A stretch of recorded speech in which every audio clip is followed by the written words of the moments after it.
जय श्री राम। कुछ लोगों के विचार मुझसे विभिन्न हो सकते हैं, भिन्न हो सकते हैं, लेकिन अपना एक प्रकल्प चल रहा है काफ़ी सालों से, 4-5 सालों से। एक तो होता है कि मंच से भाषण देना, एक संगठन बनाना।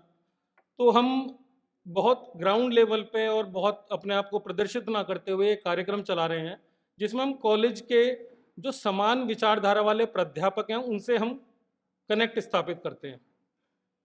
और एक आपने देखा होगा मल्टी लेवल मार्केटिंग, ठीक है।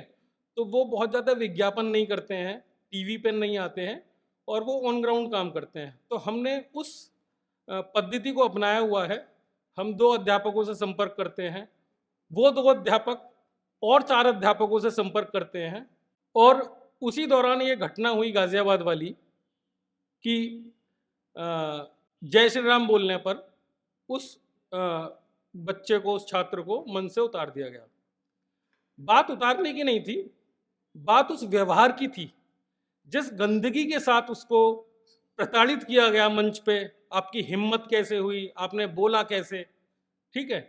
आप अध्यापक हैं, चलिए छात्र से गलती हो सकती है, आप अध्यापक हैं, आप तो सावधान हैं।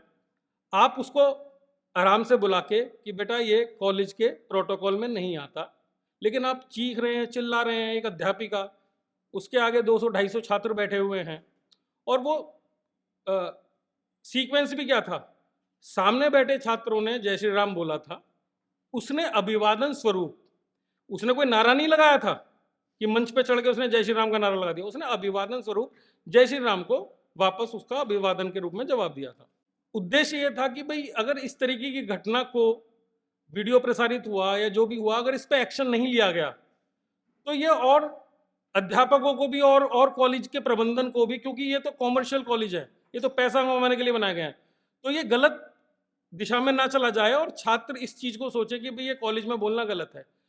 फिर बहुत सारे अध्यापकों से हमारी बात हुई, तो उन्होंने कहा कि जी कॉलेज के प्रोटोकॉल में ये नहीं आता है, आप ये मत करिए। तो हमने कहा कि कॉलेज के प्रोटोकॉल में तो फिर दिवाली मनाना भी नहीं आता है, होली मिलन भी नहीं आते हैं, आप उनको क्यों बेच रहे हैं?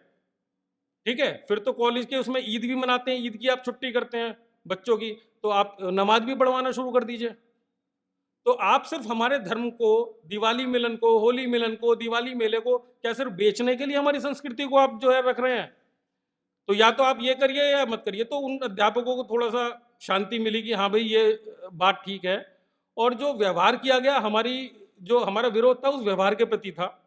उसके बाद में हमने हिंदू रक्षा दल के माध्यम से वहाँ प्रदर्शन भी किया, वो भी मीडिया में थोड़ा हाईलाइट हुआ कि थोड़ा सा एक दिखाने की कोशिश थी कि भाई हम इस चीज़ को बर्दाश्त नहीं करेंगे। समस्या सबसे बड़ी क्या है, जिन अध्यापिकाओं ने विरोध किया वो भी हिंदू। तो प्रॉब्लम हमें क्या आती है, प्रॉब्लम हमें दूसरे धर्मों से इतनी नहीं आती है जितनी अपने धर्मों से आती है।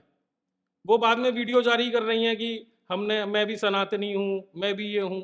अरे तो सनातनी हो तो सनातन का प्रदर्शन करो ना, सनातन को क्यों रोक रहे हो? अगर किसी छात्र ने वहां पर अल्लाह अकबर का नारा लगाया हुआ था तो उस अध्यापिका की हिम्मत नहीं थी कि वो इस तरीके का दुर्व्यवहार करती और छात्र को उतार देती। और अगर वो उसने उतार भी देती तो वो शायद कॉलेज के गेट के बाहर उसका 1 हफ्ते के अंदर कुछ ना कुछ उसके साथ गलत हो जाता। तो इतनी हिम्मत नहीं है, तो हमें इन चीज़ों पे काम करना है। अभी एक भैया कह रहे थे कि हमें गुरुकुल की स्थापना करनी है, बहुत अच्छा विचार है, लेकिन हमारी कोशिश ये है कि जो एग्जिस्टिंग सिस्टम है हम इसी को गुरुकुल में क्यों ना तब्दील कर दें।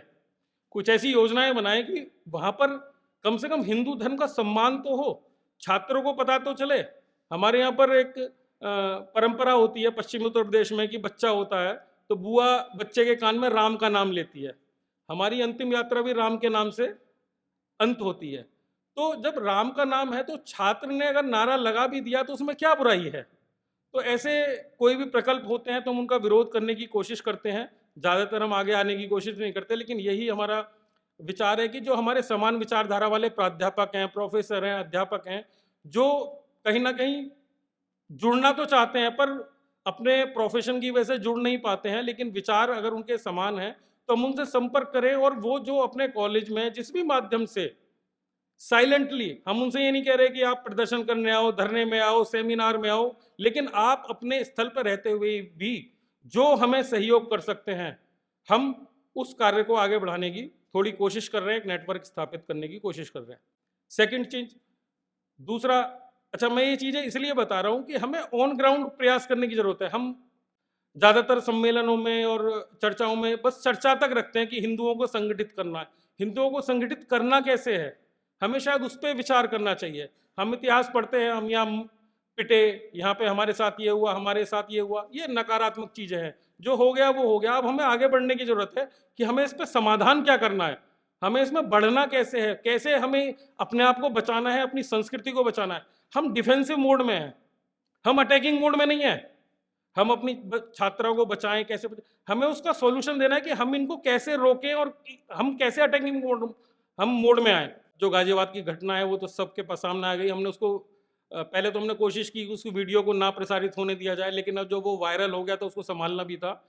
तो उस तरीके से हमने उसको हैंडल किया और अब मेरे ख्याल से बहुत कॉलेजेस से फ़ोन आए, बहुत अच्छा पॉजिटिव रिजल्ट आया है और बहुत बच्चे जय श्री राम के नारे लगाते हैं और अब उनको शायद गाजियाबाद में तो कोई रोक नहीं रहा है।